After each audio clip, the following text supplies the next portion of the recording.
The vet froze mid-sentence, his hand trembling against the German shepherd's belly. "Oh my God," he whispered, eyes wide with disbelief. Moments earlier, the dog had been rushed into the shelter, refusing to give birth despite being in visible agony. Her heartbeat was racing, her breath shallow, yet something inside her was moving in ways no one had ever seen. The ultrasound screen flickered, revealing shapes that made even the most experienced doctor step back in horror. This isn't possible," he muttered. Within minutes, the shelter descended into chaos, and what came out of that dog changed everything. The morning at Willow Creek Animal Shelter began like any other, the soft hum of fluorescent lights, the clinking of feeding bowls, and the faint scent of disinfectant in the air. But in the farthest corner, inside a dimly lit kennel, something was different. A German shepherd named Grace lay motionless, her breathing shallow, her eyes glassy with pain. She had been rescued just weeks ago, thin, bruised, and pregnant. Everyone at the shelter believed that today would be the day her puppies arrived. But hours had passed, and nothing happened. Emily, the youngest volunteer, knelt beside her, brushing her hand through Grace's coarse fur. "It's okay, girl," she whispered softly. "You're safe now." But Grace didn't respond. Her body trembled as if something inside her resisted more than birth, as if it feared it. When Dr. Harris, the shelter's vet, arrived, he frowned immediately. Her belly was swollen, but the usual rhythmic movements were missing. "She's overdue," he muttered, checking her vitals. "But this doesn't feel normal." Emily's heart pounded as Grace let out a faint whimper that echoed down the hall. The air grew heavy. Something inside her was alive, but it wasn't moving like puppies should. Dr. Harris rolled up his sleeves and prepared the ultrasound equipment. The shelter's small medical room was silent, except for the low hum of the machine warming up. Emily stood near Grace, gently stroking her paw as the vet applied gel to her swollen belly. "She's strong," Emily whispered, trying to reassure herself more than anyone else. The screen flickered to life, casting pale blue light across the room. Dr. Harris moved the probe slowly, his brows furrowing almost instantly. The rhythmic thump of a heartbeat echoed, but it wasn't what he expected. He froze. "Wait, that's odd," he murmured. Emily leaned closer. "Is something wrong?" He didn't answer. He adjusted the probe, scanned another angle, then pulled back sharply. His expression shifted from confusion to disbelief. "That can't be," he whispered under his breath. Emily's heart raced. "What is it, doctor?" Dr. Harris swallowed hard, his hand trembling slightly. On the screen, strange shapes appeared. Not the round, curled outlines of puppies, but elongated shadows that seemed to move on their own. I don't understand," he stammered. "Their structure. It's different." Emily's voice shook. "Different how?" Dr. Harris stepped back, his face pale as he whispered, These aren't puppies." The room fell into stunned silence, and Grace began to whimper again. That night, the storm arrived without warning. Rain slammed against the shelter windows, and thunder rolled through the sky like distant artillery. The lights flickered once, twice, then went out completely. Only the faint red glow of emergency power remained, casting eerie shadows across the room where Grace lay. Emily sat beside her, a flashlight trembling in her hand.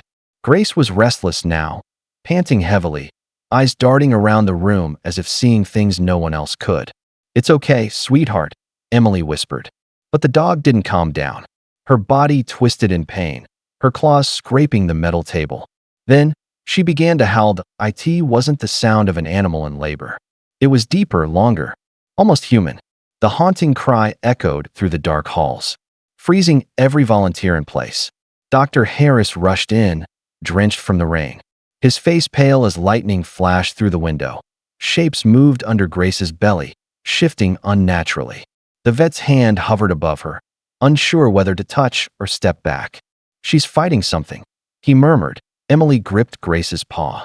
"You're not alone," she whispered.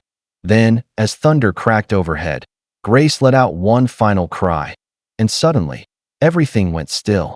The room was silent. Too silent.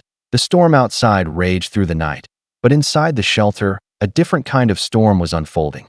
The lights flickered back to life, illuminating the room in flashes of harsh white. Grace lay still, her breathing ragged, her fur drenched with sweat. Emily rushed to her side, tears blurring her vision.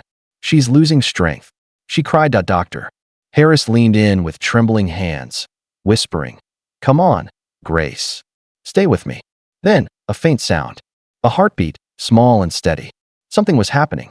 Grace shuddered once, then let out a deep cry as the first newborn slid onto the blanket. But when Dr. Harris looked down, his eyes widened in disbelief. The creature wasn't a normal puppy. Its fur was darker, almost silvery, glimmering faintly under the light. Its tiny chest rose and fell in perfect rhythm, but its eyes, they were already open, glowing a deep, eerie blue. Emily gasped. What is that?" Before anyone could respond, Grace groaned again, and another was born. Then another, each one stranger than the last. The air was thick with silence as the doctor slowly stood, staring at the impossible. He looked at Emily, his voice barely a whisper. "They're alive, but they're not dogs." The room erupted in chaos. An 8 morning. The world outside was calm again, but inside the shelter, nothing felt normal. The newborns were placed carefully in an incubator, their tiny bodies glowing faintly under the warmth of the lights. They didn't cry or whimper, they just breathed in perfect silence, watching everything with eyes too alert for their age. Dr. Harris hadn't slept. He paced the lab, clutching the test results that made no sense. Their DNA wasn't purely canine. There were human-coded genetic markers, evidence of artificial manipulation. This can't exist naturally," he muttered, scanning the data again. "Someone created them."